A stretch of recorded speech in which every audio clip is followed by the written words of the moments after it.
Hola muchachos, ¿cómo están? El día de hoy vamos a trabajar con un tema muy importante, muy básico, nociones de cuerpos geométricos.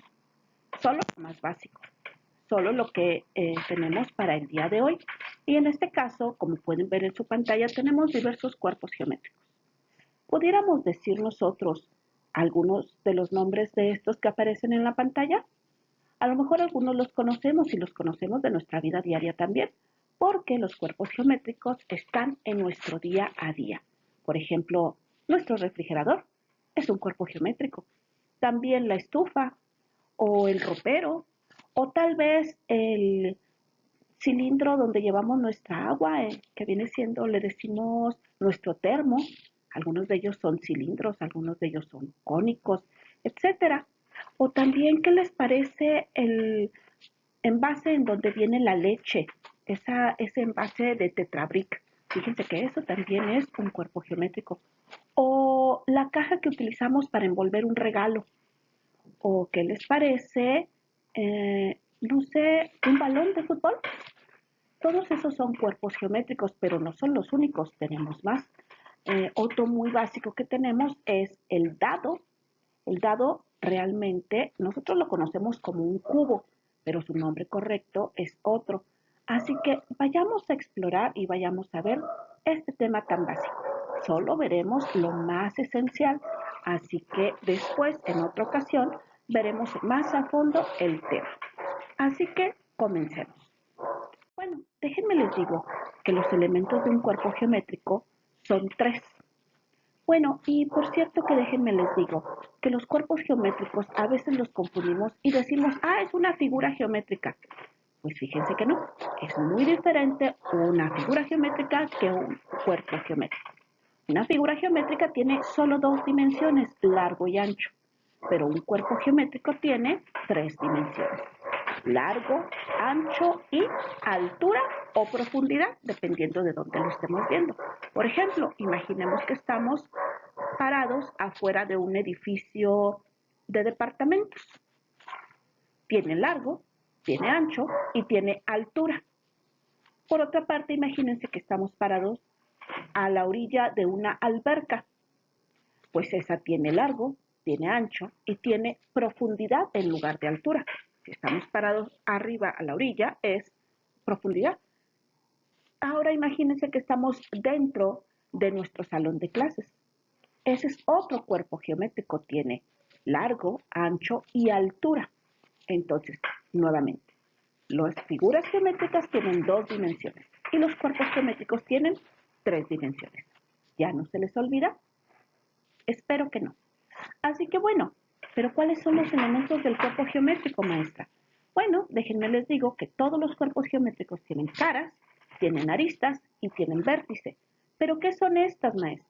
Bueno, aquí podemos ver en nuestra pantalla un cuerpo geométrico. No le vamos a decir todavía el nombre, pero vamos a identificar estos tres elementos que lo componen, que en este caso son las caras. Las caras, chicos, en esta imagen que estamos viendo, vendrían siendo las dos caras amarillas que tenemos a los lados y la cara roja que tenemos arriba. No vemos la cara de atrás, por eso no le digo su color, y no vemos la cara de abajo, tampoco sé su color. Presupongo que tanto la de abajo como la de arriba son rojas y la cara que no veo atrás es amarilla. Pero precisamente esas son nuestras caras. Estas son nuestras caras. Ahora, los siguientes son las aristas. Muchos les decimos las líneas, pero no son líneas. Las aristas, chicos, ahorita se van a resaltar, son estas, que son la unión de dos caras. En este caso, por ejemplo, tenemos la cara roja que se une con la cara amarilla del lado derecho, esa es una arista. Y la cara roja de arriba con la cara amarilla que está hacia la izquierda, que es la más grande, pues esa es otra arista, es la unión de dos caras. Por último tenemos los vértices, muchachos. Los vértices son los puntos de unión de tres o más aristas. ¿De acuerdo? Aquí las tenemos. Así que chicos, nuevamente, las caras son las bases, ¿sí? Tenemos dos, en este caso, este es un prisma que ahorita vamos a ver su clasificación. Las caras son figuras geométricas, las caras sí. A las aristas son las uniones de esas dos caras. Y los vértices son los puntos de unión de 3 o más aristas. En este caso solo tengo 3 aristas, pero vamos a darnos cuenta más adelante que puedo tener más aristas que se unen en un solo vértice, no solo 3. Por eso dice 3 o más. Muy bien, continuemos. Bueno, chicos, aquí tenemos los prismas. Los prismas, déjenme les digo que se clasifican en lo siguiente: prismas rectos, prismas oblicuos, prismas regulares y prismas irregulares. Los prismas rectos y los prismas oblicuos pueden ser también regulares o irregulares, pero en este caso, ¿a qué se refiere un prisma recto? Significa que sus caras laterales siempre son perpendiculares a la base, ¿sí? Y el prisma oblicuo no siempre son, o más bien no son perpendiculares a la base. ¿Se acuerdan qué significa que sea perpendicular? Perpendicular significa que forman ángulos rectos. En este caso, para entenderlo de mejor manera, el prisma oblicuo parece como si de arriba lo hubiéramos empujado. Entonces las caras laterales, en lugar de parecer rectángulos, parecen romboides, ¿de acuerdo? O sea, rectángulos que están chuecos. Muy bien, ahora los prismas regulares, ¿por qué se llaman así? Porque unos son regulares y otros irregulares. Bueno, pues resulta que se llaman así dependiendo de la forma que tengan las bases. Por ejemplo, si la base, las bases tienen sus medidas iguales, por ejemplo, un triángulo equilátero, un cuadrado, un pentágono regular, hexágono regular, heptágono regular, es decir, que todos sus lados midan lo mismo, pues así se le llama prisma regular, porque todos los lados de su base miden lo mismo. Y por lo tanto, sus caras laterales miden lo mismo, son rectángulos que todos sus rectángulos miden lo mismo, todas sus caras laterales miden lo mismo, miden el mismo largo y miden la misma altura, ¿sí?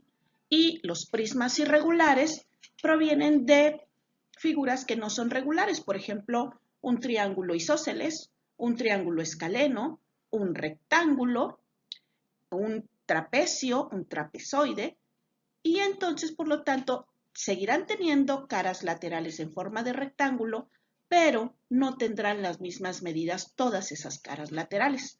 Por eso se le llama prisma irregular.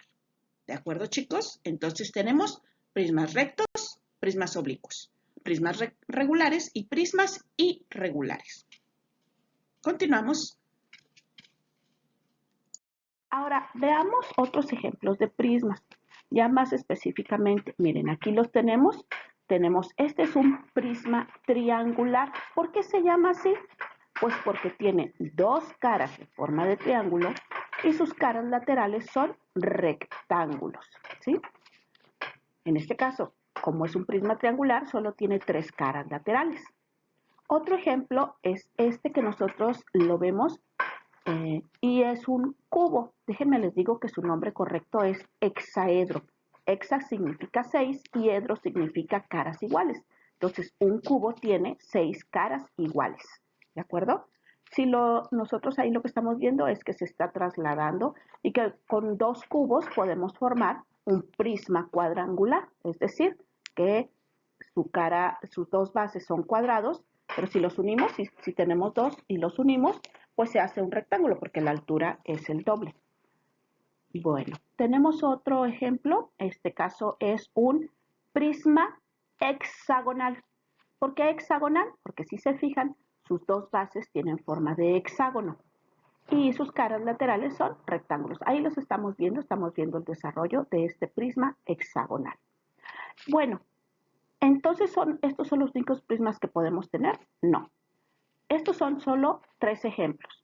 Lo que quiero que sepan es que los prismas reciben su nombre según la forma que tenga su base. Aquí tengo triangular, cuadrangular y hexagonal. Pero puedo tener pentagonal, puedo tener octagonal, heptagonal. Todo depende del número de lados que tenga la base. ¿De acuerdo, chicos? Muy bien. Veamos lo siguiente. Muy bien, ahora continuemos con las pirámides. Las pirámides, a diferencia de los prismas, muchachos, solo tienen una base y terminan en un punto que une a las caras laterales que se llama cúspide. Y a diferencia de los prismas, las pirámides tienen caras laterales en forma de triángulo. Aquí tenemos una pirámide cuya base es un triángulo, así que se llama pirámide triangular.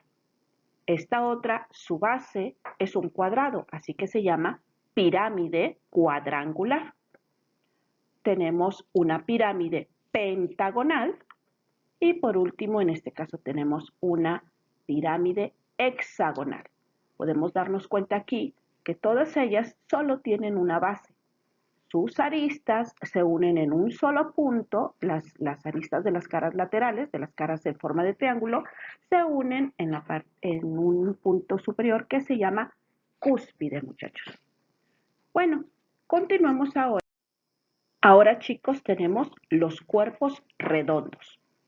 ¿Cuáles son los cuerpos redondos? Los cuerpos redondos, como su nombre lo dice, pues tienen una gran particularidad, que es que no tienen caras laterales ni en forma de rectángulo ni en forma de triángulo, sino que estos tienen una sola cara continua. Por ejemplo, veamos que tenemos en este caso al cilindro. El cilindro tiene dos bases iguales en forma de círculo y su cara lateral es una sola continua que si nosotros desdoblamos o hacemos el desarrollo del cilindro, nos damos cuenta que al desarrollarlo es un rectángulo, ¿sí? Pero así es una sola cara continua. Otro cuerpo geométrico que tenemos es el cono. El cono, muchachos, tiene una sola base en forma de círculo, termina en una cúspide, pero no tiene caras laterales en forma de triángulo, sino que es una sola cara continua, curva, y que si hacemos el desarrollo, pues sí se nos forma un triángulo, pero solo si hacemos el desarrollo del cuerpo geométrico. Bueno, ¿qué otro cuerpo redondo tenemos? Déjenme les digo que tenemos también a el tronco de cono. Si nos damos cuenta, dice cono también. Pero ¿cuál es la diferencia entre un cono y un tronco de cono, maestra? Bueno, déjenme les digo que el tronco de cono es una parte del cono. Es decir, vamos a imaginar que le cortamos una parte de la cúspide. Ya no termina en punta, sino que le trozamos una parte hacia arriba. Bueno, en este caso tendríamos dos bases, una base circular grande y otra más pequeña que va a ser paralela a la base, ¿sí? Sí va a tener dos bases, como el cilindro, pero una es más grande y otra es más pequeña. Es un tronco de cono, es una parte del cono, o sea, no tiene cúspide. Otro cuerpo geométrico que tenemos es la esfera. Aquí la estamos viendo. El ejemplo clásico de la esfera que tenemos es el balón de fútbol. Esa es una esfera.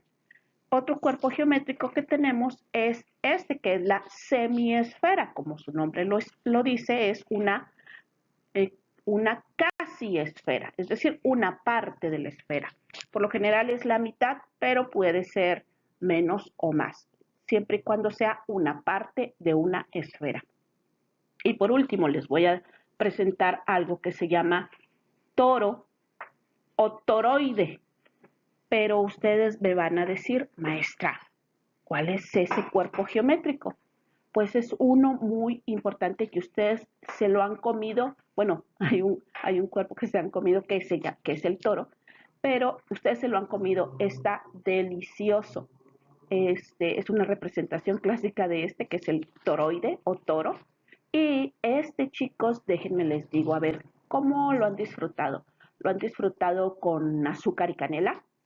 O a lo mejor también lo han disfrutado con glaseado, con chocolate, con vainilla, con fresa, con chispas de chocolate, con nuez, con trocitos de galleta, trocitos de chocolate. Ya me antoja. Bueno, mayormente lo consumimos en tiempo de frío. Y déjenme les digo que sí lo van a reconocer inmediatamente. El toro o toroide, se los presento, es este. Nosotros lo conocemos como una dona o también como el salvavidas, muchachos, el que utilizamos en la alberca cuando no sabemos nadar o cuando apenas vamos a aprender a nadar, o para los bebés. Así que chicos, estos son los cuerpos geométricos más básicos. Espero que hayan aprendido y esto que es muy sencillo y nos vemos la próxima ocasión. Buen día para todos. Hasta luego.